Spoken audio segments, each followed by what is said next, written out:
wabarakatuh. Jadi yang ini kami daripada Persatuan IPG Malaysia lah, saya boleh tahu. Jadi sebelum kita ke arah lebih dalam sesi kedua acara ini, bolehkah kita perkenalan kita nama cikgu ataupun pengalaman cikgu?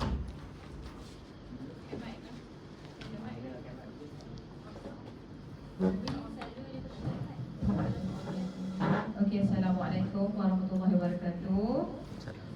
Ni kepada siapa nak hantar? Izlan. Okey. Dan semua pelajar-pelajar IPG lah. Okey. Nak kata selamat datang pun kira selamat datang lah sebab awak dah minggu kedua kan? Hari Khamis ni lah ke? Okey. Saya Cikgu Zubaidah binti Yaakob, guru bimbingan dan kaunseling sepenuh masa di SKDH bersama dengan rakan saya Puan Narimi binti Ghazali, juga guru bimbingan dan kaunseling sepenuh masa. Okey, mesti awak tanya kenapa ada 2 orang kat sini. Sebab jumlah kita adalah 1,300 murid. So kita perlukan sebenarnya kalau ikutkan kita perlukan lebih daripada 2. Sebab kalau ikut sekarang ni dia sepatutnya 200.5 kan. 200.5 dah kena ada seorang GBK. Tapi disebabkan kita sangat kekurangan GBK, Kedah ke Selangor ke mana-mana lah. Sebab saya dulu daripada Selangor, sekolah tu 2,500 murid, tapi yang ada hanya 3 cikgu kaunseling saja. Sepatutnya dia ada 6 dan 2 sesi. Sepatutnya ada 6, tinggal 3 sahaja. 2 pagi, 1 untuk sesi petang. Okey. Saya di sekolah SKDH ni baru 2 tahun. Saya 2024 saya datang sini. Sebelum tu saya di SKI Hitam selama 5 tahun lebih. Okey, sekali dengan inilah ayah dia memang lama dekat sana, Air Hitam tu. Tapi saya 5 tahun lebih sebab rumah dekat sini, kita nak mengulang alik tu jauh. Orang kata apa, setengah jam jugalah nak sampai tu. Okay, sebelum tu saya dekat Kulim dan sebelum tu saya dekat Selangor. Ini adalah merupakan sekolah keempat saya lah. Okey, saya dapat pendidikan sekolah rendah di, saya orang Kedah saja, orang Kuala Ketil. Okey, saya pernah dengar tak Kuala Ketil? Mesti pernah dengar kan? Sebab ada apa dekat situ? You apa? IPG. Mana ada IPG kat situ? Ada Unisham. Unisham dulu kita panggil Queen. Kalau IPG tu dekat Sungai Petani. Okey, yang pisah, yang tu dulu orang panggil yang pisah. Okey, dekat Kuala Ketil saya sekolah dekat situ sampai tingkatan 6 pun situ. Lepas tu saya masuk USM, saya ambil pengurusan. Lepas tu untuk nak jadi cikgu ni saya ambil KPLI. Okay, KPLI 2009, saya posting 2010 di sana. Okey, kayaknya saya dah 16 tahun lah dalam bidang pendidikan. Okey, baru lagi lah. Yang lain-lain tu ada yang 20 tahun, 30 tahun dah nak pencen pun ada kan. Tapi saya baru. Tapi bolehlah orang kata pengalaman untuk 4 buah sekolah ni. Setakat ni semua sekolah besar-besar. Saya tak pernah dapat sekolah yang bawah pada 900. 2,500, 900, 900, ini 1,300. Okey. Okey, selain pada tu okey, saya bagi kat kawan saya pula lah. Saya cakap banyak. Okey, Assalamualaikum warahmatullahi wabarakatuh. Tadi kawan saya dah perkenalkan diri saya. Okey, nama saya Narimi binti Ghazali, asal Lawan Seremban Negeri Sembilan. Ini sekolah keempat saya. Belum masuk sekolah kecil, lepas tu masuk sekolah besar, duduk di Kuala Lumpur. Kemudian pindah ke Kedah ikut suami. Sekolah kecil balik, lepas tu main sekolah ni, sekolah besar. So, merasalah sekolah besar, sekolah kecil, macam mana situasi berada di sekolah memang berbeza. Okey, tapi saya bermula dengan guru mata pelajaran. Saya asal usul guru subjek Bahasa Melayu. Kemudian disebabkan sekolah lama, sekolah saya yang ketiga, sekolah yang kedua tu, dia memerlukan guru kaunseling, jadi saya convert ambil 14 minggu, KDP 14 minggu, sehingga sekarang dapat lesen dari Kuala Lumpur, dapat lesen. Terus di sekolah ni saya bermula pada tahun 2018, maknanya lebih kurang 8 tahun. 8 tahun di sini. 8 tahun sebagai guru kaunseling. Pengalaman serupa cukup dengan guru-guru kaunseling yang lain. Merasalah betapa mencabarnya budak-budak kat sini kan. Sebenarnya mana-mana sekolah pun serupa je. Dia punya masalah dia lebih kurang sama je. Lebih kurang sama je masalah dia. Sebab sekolah rendah kan. Sekolah menengah lain. Sekolah menengah lain macam. Di sekolah rendah setakat ni, dari sekolah pertama sampai sekolah ini yang keempat, saya nampak cabaran budak. Cabaran maksudnya dia punya permasalahan yang timbul dalam diri murid itu lebih kurang serupa. Semua boleh dikatakan kebanyakannya dari dalam diri. Dari waris kurang lah, kebanyakannya muncul dari dalam diri.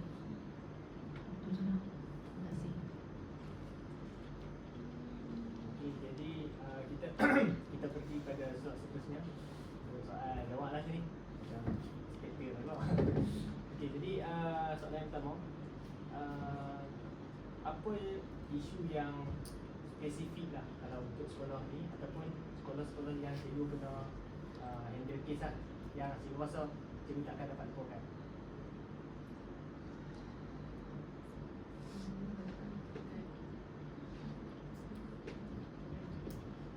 Kita isu spesifik tu kita tak adalah kes sampai kes yang teruk lah. Cuma kes saya pernah dapat di Selangor dulu adalah kes lebih kurang sumbang mahram lah. Okay. Tapi bila kes macam tu, dia akan melibatkan banyak pihak. Okay. Bila banyak pihak, ada yang parent dia tak nak bagi kerjasama. Bila tak bagi kerjasama, kita akan susah lah macam tu. Macam kita bawa pergi anak pergi doktor pun dah disahkan apa semua. Lepas tu parent pula tak nak panjangkan kes tu. Bila tak nak panjangkan kes tu, kita tak boleh dah nak bawa kepada JKM, polis. Sebab dia bila kes macam tu, dia meletakkan banyak pihak. JKM, polis, kesihatan, sekolah. Okey, banyak kan. So bila macam tu kes macam tu, dia habis macam tu lah. Dah parent semua tak nak bagi kerjasama. So kami pun tak boleh buat apa. Di pihak sekolah tu tak boleh nak buat apa. Okey. Dan saya tak pasti sama ada murid tu parent dia bawa pergi tempat lain ke atau macam mana. Saya memang tak pasti yang tu. Memang tak boleh dikesan. Okey. Tapi kalau setakat kes yang sekarang ni yang kita duk handle ni, banyak kes bully lah.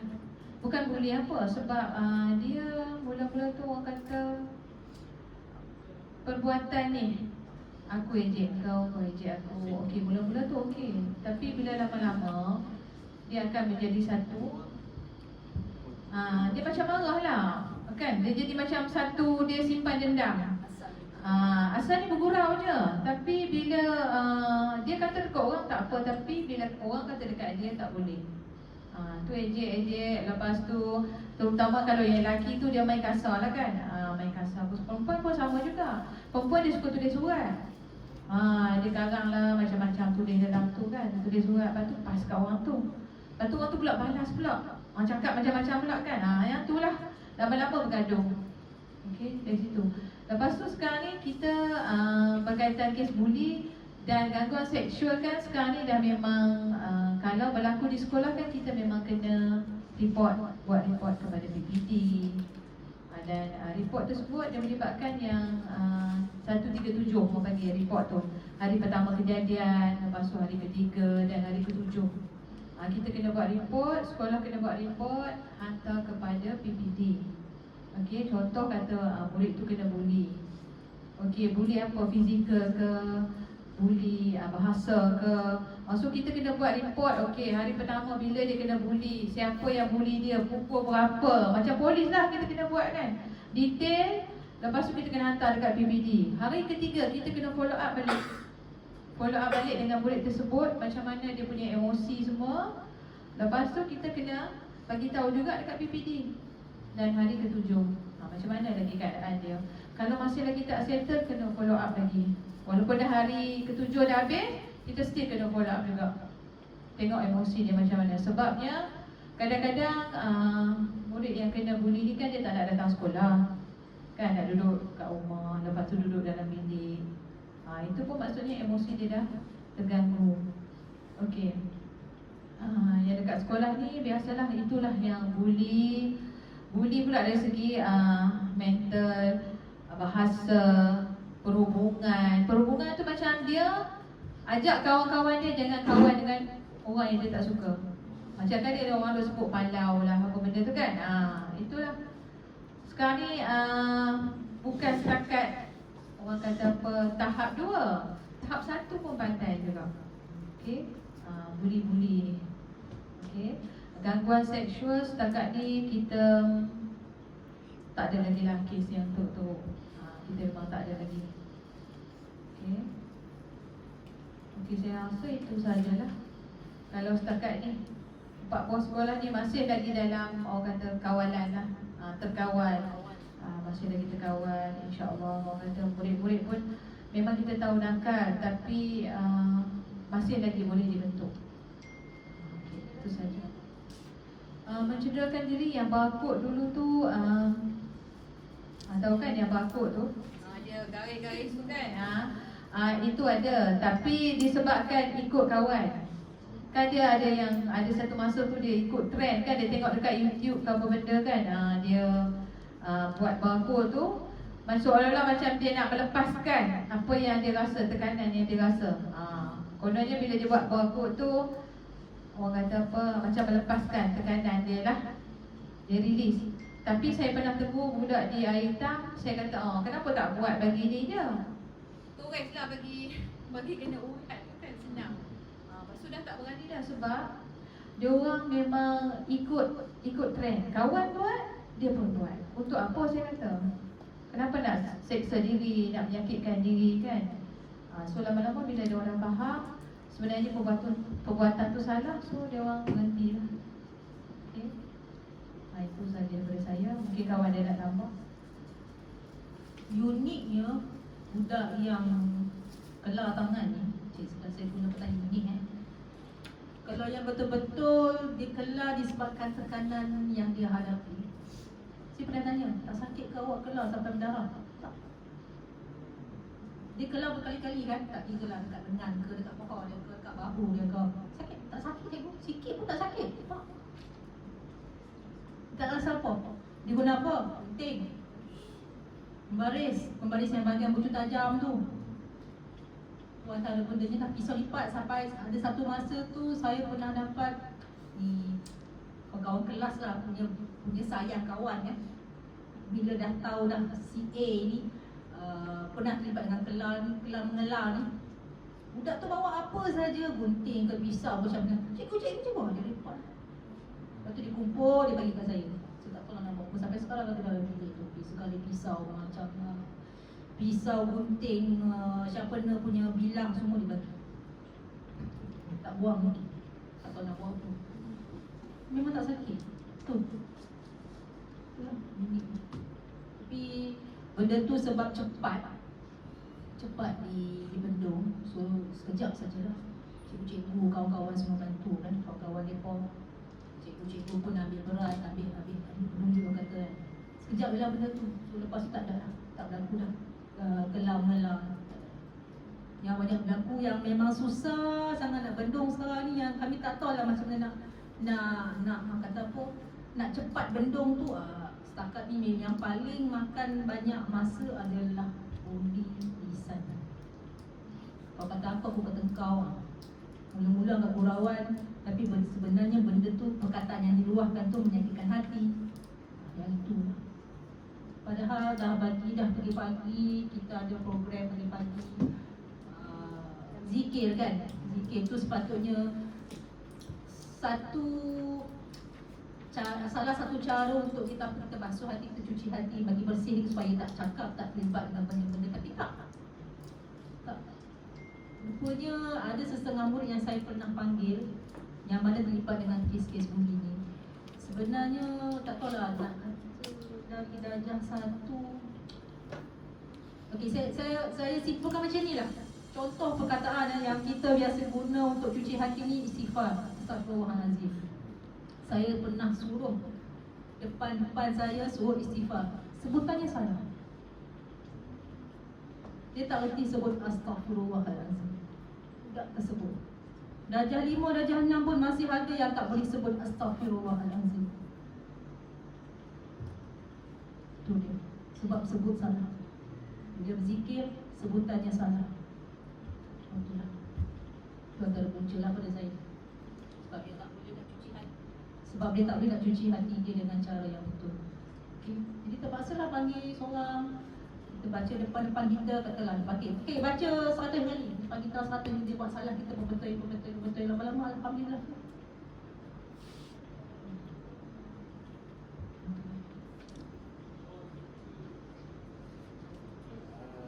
Untuk soalan kedua ni, saya rasa soalan ni agak viral lah, agak viral lah. Mengenai apa tu, yang kita tahu pasal budak yang bunuh ikan kawan yang skizo. Kan sebab tu ada satu akta baru yang semua cikgu DBK apa semua ni wajib sepenuh masa ada kat sekolah.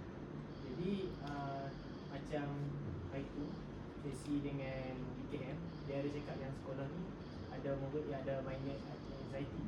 Dia cerita sikit pasal dia budak yang ada minor anxiety.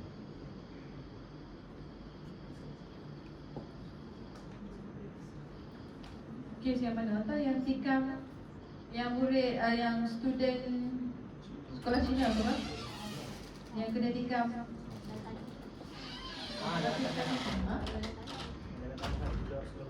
Sekolah menengah kan? Yang apa, yang tikam tu murid, student lelaki kan? Okey. Kalau di sekolah ni memang kita ada seorang yang minor anxiety dan dia ada ADHD. Okay. Dia sangat special.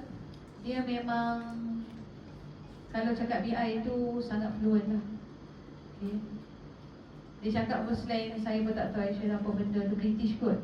Dia sampai kita pun tengok ya Allah. Dia memang BI dia sangat fluent. Dan dia punya karakter tersendiri. Dia suka melukis. Dia suka buat jalan cerita sendiri. Dia ada satu buku yang berkaitan dengan jalan cerita dia. Dia lukis komik tu. Dia buat siap dialog lagi semua. Dan lukisan dia sangat cantik. Okay. Dan kami tak benarkan buat saringan minda sihat. Sebab sekolah rendah pun kena buat saringan minda sihat. Untuk tahun ni kita kena buat dua sesi. Dah habis dah itu sesi yang pertama. Sesi yang kedua nanti bulan 9.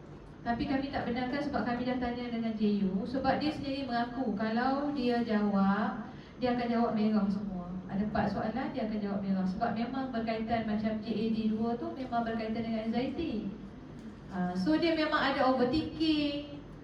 Dia memang tak boleh ada benda yang trigger dia. Dia saat lagi dia menangis, dia cepat sensitif. So dia dalam dunia dia sendiri. Okay.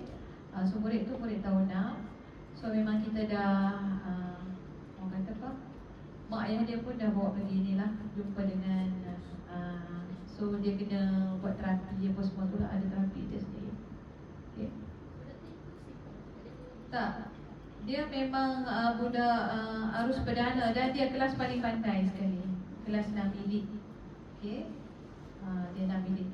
Memang kalau ikutkan cikgu-cikgu yang sebelum ni, dia orang kata memang nampak dia lain sikit. Tapi family dia baru-baru ni saja. Untuk tahun ni baru pergi bawa jumpa dengan specialist lah. So dia orang baru detect. Tapi dia minor lah, bukan yang major, yang severe macam kita nampak dekat PPKI tu. Dia minor saja. Dan dia boleh bergaul juga dengan kawan-kawan. Tapi bukan semua lah. Ada certain kawan yang memang dia kawan baik, kawan rapat dengan dia. Dia tak boleh dengan semua orang tu, tak boleh. Lagi satu bising-bising dia tak boleh. Dan dia boleh dekat perhimpunan tu dia boleh tidur macam tu je. Dia tak kisah pun. Okay. So maksudnya dia berada dalam dunia dia sendiri. Dan dia tak boleh, benda-benda yang trigger dia akan sangat sensitif. Dan dia terlalu overthinking. Tapi dia memang tak kacau orang lah. Dia tak kacau sangat orang. Okay. So arahan cikgu pun dia boleh ikut. Arahan cikgu dia boleh ikut. Cuma sometimes tu dia memang ikut dia lah, ikut suka hati dia lah. Dia dengan dunia dia dengan diri dia. Okay. Yang ketiga, apakah contoh-contoh program berbentuk bimbingan dan kaunseling yang dijalankan di sekolah? Soalan lari lah. Lari soalan tu. Soalan bagi soalan tu kan. Tak sama. Okey. Program. Okey, kalau dari segi untuk sasia, untuk emosi murid kita yang paling, sebab core business bimbingan dan kaunseling adalah sesi. Betul tak sesi? Siapa yang lab? Okey, sesi. Dia ada sesi individu dan sesi kelompok. Betul tak? Okey. So bimbingan pun ada, tapi sebenarnya kalau ikutkan di sekolah rendah ni kita lebih kepada banyak bimbingan. Okey. Tapi dalam kita punya SEPKM kita kena isi 150 sesi individu dan 40 sesi kelompok. So maksudnya dekat mana saja awak buat, jumpa budak, awak tanya dia ada masalah apa bila dah ni, awak kena masukkan juga dalam sesi kaunseling individu. Maksudnya awak kena rekodkan sebagai sesi kaunseling individu. Awak tak boleh dah tulis bimbingan. Sebab bimbingan dia tak dikira dalam kita punya SEPKM. Okey. Contoh program. Contoh program. Program yang paling orang kata apa? Mula-mula masuk sekolah tu dah start dah amalan guru penyayang. Amalan guru penyayang macam kamu duduk tengok dekat pintu pagar sekolah tu kan, cikgu duduk tunggu lah, cikgu bertugas tunggu, cikgu kaunseling tunggu. Untuk apa? Mengalu-alukan kehadiran murid ke sekolah. Kan? Kita dulu tak ada apa hamai, dah tak mai ikut sekolah. Tapi lah ni kita dah ada amalan guru penyayang tu, kalau tak salah saya start daripada 2012 lagi. Lama dah. Okey. Cikgu kena meraihkan, mengalu-alukan kedatangan murid ke sekolah. Bukan sekadar tunggu saja. Kan kita pun ajak kita punya PRS, kita punya pengawas sekolah untuk mengucapkan salam, Assalamualaikum, macam tu lah. Kita pun ajak murid untuk bagi salam dekat cikgu juga. Okey, itu yang pertama. Lepas tu kita ada orientasi murid tahun 1. Okey. GBK juga kena ambil satu slot untuk dia orang. Okey, untuk buat berkaitan dengan sasia. Biasalah kan budak-budak dia satu dia bukan reti lagi pun. Dia lari lah, dia apalah. Kita kena ajak juga dari segi sasia, macam mana dengan hormat dengan guru, dengan kawan-kawan, ucapan-ucapan yang basic tu, terima kasih, Assalamualaikum, semua tu kan kita ajak juga, kita ambil satu slot. Okey, lepas tu kita ada apa lagi? Baru ni kita ada buat program mentor-mentee. Program tu kami adakan balik dah semula. Program mentor-mentee tu untuk keseluruhan satu sekolah. Okey, satu sekolah daripada tahun 1 sampai tahun 6. Okey, maksudnya semua murid terlibat dan guru-guru terlibat. Guru kelas dan guru pembantu akan berada di dalam kelas. So waktu kita akan ambil 1 bulan sekali saja waktu perhimpunan. So maksudnya perhimpunan rasmi tu tak ada, dia akan masuk kelas. So kita akan bagi modul apa semua kita dah sediakan untuk cikgu kelas dengan guru pembantu turan sahaja. Okey, lepas tu kita akan tip lah. Modul tu memang yang KPM bagilah. Tapi setengah sekolah saya tengok macam kawan-kawan saya dekat Selangor tu, dia orang pakai, dia orang buat sendiri. Ada yang idea sendiri kan, kita buat sendiri tak ada masalah. Cuma kita run memang sebulan sekali. Tapi untuk SKDH kita baru sempat run sekali baru. Sebab berebut dengan panitia. Dia nak buat dia punya program hari Ahad juga nanti kan, nak pelancaran. So memang berebut, kami baru dapat sekali. Okay, baru dapat sekali. Okay, yang seterusnya kita kena program selain pada tu psikometrik. Okay, psikometrik ni macam 2 tahun lepas kita tak ada tahun 4. Tapi selepas tu kita dah ada tahun 4, 5 dan 6. Okay, psikometrik. So tahun 5 dah jalankan dah, tahun 6 pun dah jalankan dah, tahun 4 baru lagi. Okay. Dan salinan media sihat 1, fasa 1 kita dah jalankan. So aktiviti lain adalah PPKI pun psikometrik.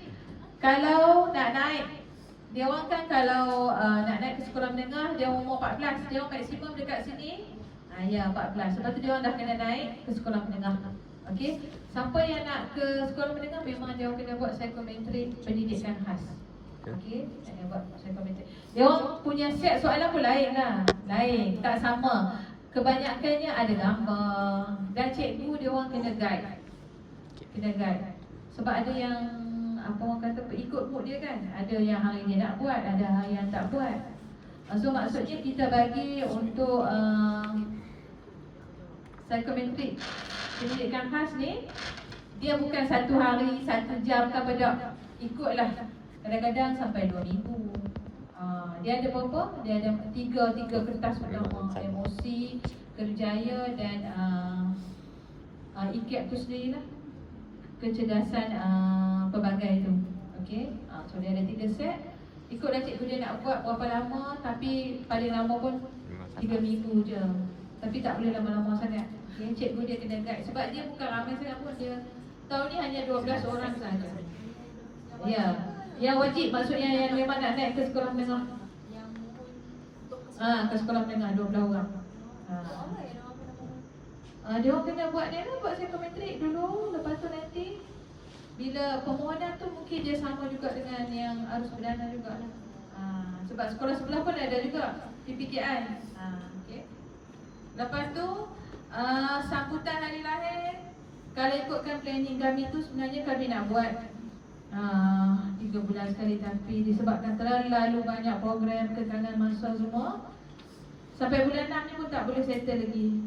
Macam tahun lepas kita buat setahun sekali. Maksudnya kita bagi semua sekali. Okay.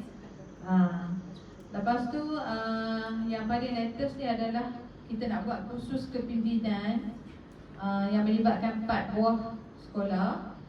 Sekolah SK Darul Aman High, Bukit Tinggi sebagai penyelaras lah. Dia adalah sekolah yang organize, sekolah kepala batas dan sekolah SKJ 2. So bila kita buat 4 buah sekolah, kita akan dapat CJ peringkat daerah lah. Kita akan hantar sebab dia bagi kuota dekat kita hanya 30 orang saja. So kita dah pilih dah, nanti kita akan hantar kepada sekolah Bukit Tinggi lah. Okay, 30 orang saja. So tarikh ni adalah pada 15 dan 16 Julai. Dia melibatkan pengawas sekolah, PSS dan PRS. Okay. Dekat Kolej Tentera Udara Kepala Batas. Maksudnya dia orang boleh duduk dalam tu, tidur kat sana lah 2 hari 1 malam. Okay. Lepas tu salinan media sihat kedua tu memang bulan 9 nanti. Dan yang terkini kamu ada dengar kan yang matrik tahun 4. Okay, matrik tahun 4 tu saya pun telah dimaklumkan oleh PK1 bahawa matrik tahun 4 tu akan dijalankan pada bulan 10. Tapi saya sampai sekarang ni saya belum dapat lagi dia punya format dia. Macam mana format dia semua kan. PK1 Datin just minta guru kaunseling untuk buat program motivasi untuk murid tahun 4 tu. Okay, sebab yang tu saya dengar dia tambah satu lagi elemen. Kalau ikutkan psikometrik tahun 4, dia ada 3 elemen yang 3 subjek yang dia orang orang kata 3 subjek yang memang untuk psikometrik. Tapi untuk metrik ni dia tambah satu lagi subjek sains. Kalau psikometrik dia ada matematik, BM dengan BI. Okey, tapi untuk matrik ni dia kata tambah satu lagi sains. Dan nanti murid tahun 4 dia tak ada dah apa UASA tu tak ada dah lah. Yang ujian akhir semester dah tak ada. Ganti dengan matrik. Tahun 4. Ya. Okey, lepas tu apa lagi? Watikah pelantikan pun kita dah buat. Watikah pelantikan tu kena awal-awal lah, kita buat dalam bulan puasa itu. Okey. So kita buat secara dalaman, kita tak panggil lah orang luar. Okey. Lagi setakat tu ini sajalah kita punya program. Jadi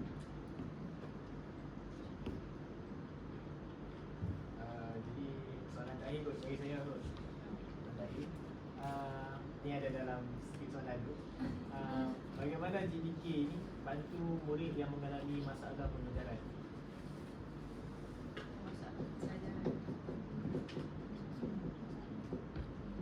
Masalah pembelajaran tu maksudnya kita boleh buat sesi dengan dia, sesi berkaitan dengan kemahiran belajar.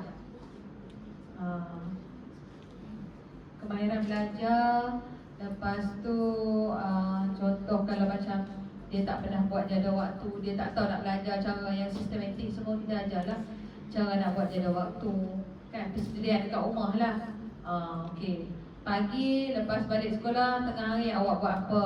Lepas solat awak buat apa? Buat kerja sekolah ke apa? Lepas tu pukul berapa pergi main?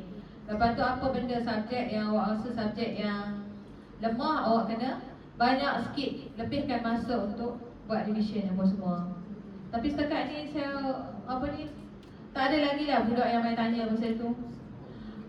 Tak ada lagi sebab sekarang ni minta maaf cakap lah, lepas-lepas yang tak ada PSR tu, dia orang tak kisah sangat dalam jadual belajar ke apa ke, tak ada pun.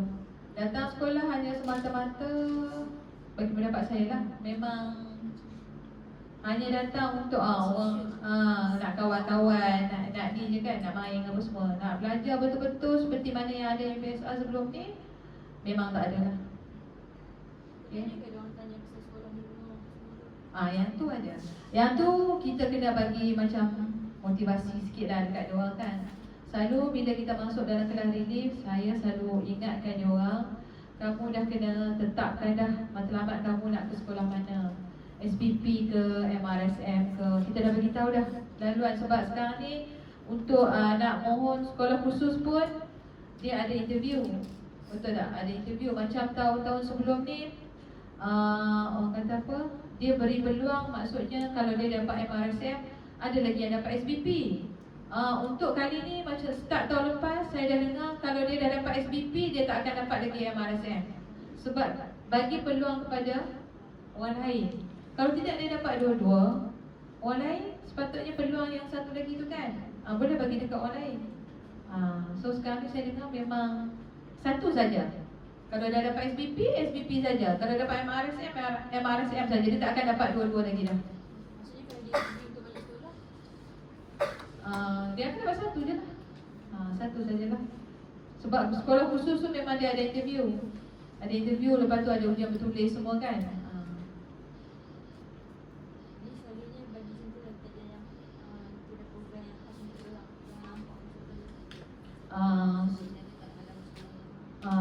Melangkah kat alam sekolah menengah tu selalu kita panggil GBK sekolah menengah lah. Macam tahun lepas tak sempat sebabnya GBK dia orang memang sangat sibuk kan nak SPM kan. Sebab tahun lepas dah start dah SPM tu bulan 12 bulan 11 dah start dah. So kita tak boleh panggil dah. Sebab dah mula orang kata apa, sesi persekolahan tu dah memang mula bulan 1 kan. Kita bila mula bulan 1 memang semua cikgu semua kejar silibus apa semua, memang tak sempat dia orang pun nak datang. Sebab kita buat yang melangkah ke sekolah menengah tu selalunya hujung bulan 10, awal bulan 11 kan. So dia orang memang tak sempat datang.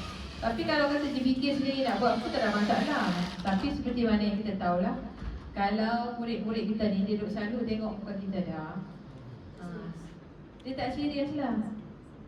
Kalau ada lah yang serius 2-3 orang nak dengar, tapi pihak lain tu tak apa-apa dah. Kecuali bila kita panggil orang luar, dia orang sangat excited. Walaupun isi tu sama je yang kita nak bagi dekat dia orang. Tapi dia tengok orang luar, dia orang sangat excited. Okey. Ya. Okey, ada lagi tak soalan? Saya tertanya lah sebab saya cikgu pendidikan Islam. Lalu pendidikan Islam ni fokus adab, moral, sebagainya macam Ya. terkait dengan kaunseling. Betul, banyak pendidikan Islam sangat orang kata perapat lah dengan kaunseling. Dia kalau ikutkan dia ada banyak yang program yang boleh joint venture. Terutama dari segi adab, sasya. Okey, sekarang ni sebab kita tengok murid sekarang ni dia melawak pelik-pelik. Dia baling kasut. Kita dulu tak ada kerja pun nak baling-baling kasut, sorok kasut, kan? Dia baling kasut, lepas tu sorok kasut, sorok beg. Minggu lepas kali kursi sampai cikgu jatuh. Tarik kerusi, ya melawak, tarik kerusi. Minggu lepas tarik kerusi cikgu tu cakap dia pening, dia nak duduk. Dia kata tak apalah, teacher nak duduk sat. Duduk sat, dia pergi tarik kerusi teacher tu. Tak dah, ya Allah, nasib baiklah teacher tu tak jadi apa. Ya, tahap 1. Okay. Sebab tu bila setiap kali dalam perhimpunan harian, kita akan sebut, kamu jangan melawak yang pelik-pelik, yang bukan-bukan. Sebab tarik kerusi, sedangkan dia pun tak tahu kesan dia terlalu besar. Impact terlalu besar kan kalau kita jatuh, kita punya tulang belakang cedera ke apa benda, lumpuh. Dia pun tak tahu. Oh, tarik kerusi tu ingat orang kawan jatuh, orang seronok macam tu. Sebab kes yang sekarang ni yang mana dekat Perlis tu ke? Yang murid umur 12 tahun tu kan? Yang kata apa? Kawan dia tarik kerusi. Lepas tu dia pun sekarang dah murung, tak nak pergi sekolah. Umur baru 12 tahun. Kesian dekat dia. Okey. Setiap kali kita dekat perhimpunan pagi tu kita sebut dah. Sebab tu lah yang slogan kami benci buli tu kan. Yang tu memang kena sebut setiap hari sepatutnya. Okey. Kami benci buli tapi buat juga lagi. Sama juga, sama. Macam orang kata apa, macam kita suruh lagi pula. Kalau kata kita cakap kami benci buli perangai setan, tapi buat lagi benda yang sama, seolah-olah disuruh. Tu maksudnya sekarang murid-murid sekarang ni adab bukan kita kata semua, tapi kebanyakannya adab dengan kawan tak ada, adab dengan guru kan. Lepas tu orang kata apa, kalau dengan kawan tu macam tak ada apalah, perkataan-perkataan yang kita dengar tu, ya Allah, hai, kan, perkataan yang mencarut, perkataan yang tak elok lah, macam yang kesat-kesat, yang lucah. Macam bagi dia orang sebut tu tak ada apa pun. So bila kita tekankan adab dengan kawan, adab dengan cikgu macam mana, so hari-hari benda tu kena bercakap. Sebab selagi dia di sekolah rendah, kita rasa kita masih boleh bentuk dia lagi. Okay, walaupun nakal macam mana pun, kita masih boleh bentuk lagi. Okay. So sebagai bukan setakat guru kaunseling sahaja yang orang kata apa, kena ada perasaan empati dekat budak-budak. Kan bukan kita sekadar simpati, oh kesian.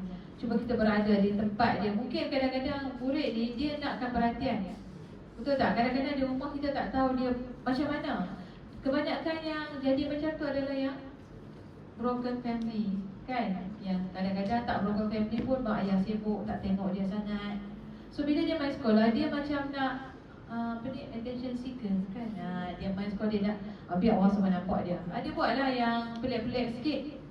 Yang pelik-pelik supaya orang nampak dia. Okey. Tapi sebenarnya dia tak tahu yang pelik-pelik tu sebenarnya benda yang tak elok, yang memang jadi, yang cikgu duduk larang semua tu kan. So maksudnya kita walaupun kita ni cikgu, jangan ingat, jangan orang kata apa, kena tengok juga latar belakang murid tu macam mana. Jangan kita terus menghukum. Kan kadang-kadang kita menghukum, terus menghukum, hang ni memang lawak, panggil hang ni jahat, sebelah hang ni benda. Tapi di sebalik tu, cuba tengok di sebalik dia tu. Mungkin ada di sebalik tu menjadikan dia, kenapa dia jadi macam tu. Okay. Kadang-kadang kehidupan dia mungkin yang sangat kita tak tahu macam mana kan. Yang sangat sedih ke, yang sangat menyakitkan dia ke. Okay. So kita cikgu jangan tengok sekadar mata kasar, tengok jugalah. Orang kata mata hati kita tu, tengok anak murid kita macam mana. Okey, kalau terutamanya di pedalaman lah kan. Kalau pedalaman, siapa yang pernah ada experience sekolah dekat pedalaman, dia pernah PBS ke dekat pedalaman, tengok macam mana cara. Cara tak sama di bandar, cara bandar. Okey. Di kampung yang separuh kampung, separuh bandar, cara dia lain pula. Okey. Itu sajalah.